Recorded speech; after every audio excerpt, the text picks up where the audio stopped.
Баршаңызға қайырлы күн. Бүгін сіздермен үй жағдайында сүзбе, яғни творог дайындайтын боламыз.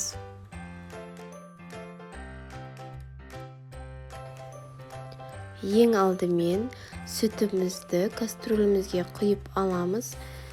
Менде 10 литрлік кастрөл. Содан соң бөлме температурасында ұйығанша қойып қоямыз. Немесе жылы жерге қойсаңыздар, тез ұйытылады. Мінекей 6 сағаттай жылы жерде тұрды. Осылай болып ұйытылды. Ендігі ұйыған сүтімізді газға қойып ысытатын боламыз, қайнатпаймыз.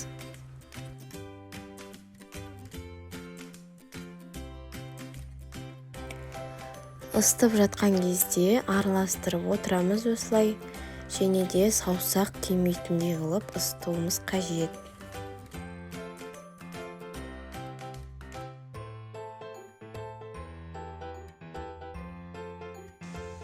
Ендігі сүзбемізді осындай арнайы қалташаға құйып, қолымызбен қысып, сығып, жақсылап сарысуын шығарамыз. Содан соң далаға іліп қоясыздар.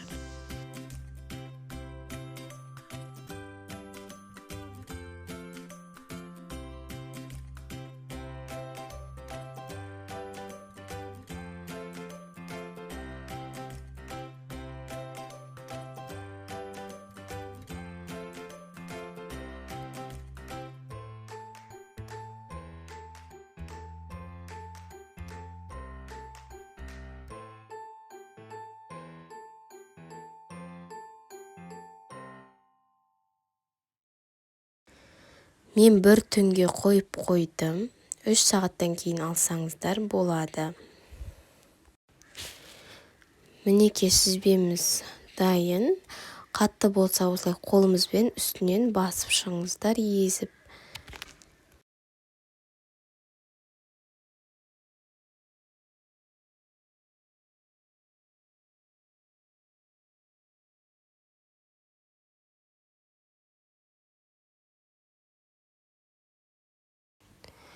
Мінекей сүзбеміз дайын. Осындай ірілері болса қолымызбен ұнтатсаңыздар болады. Өте жұмсақ, өте дәмді, барлық выпечкаға пайдалануға болады. Бұлай жеуге де керемет. Өте оңай рецепт. Міндетті түрде осы рецептпен жасап көріңіздер. Видеоны соңына дейін қарағаныңыз үшін рахмет.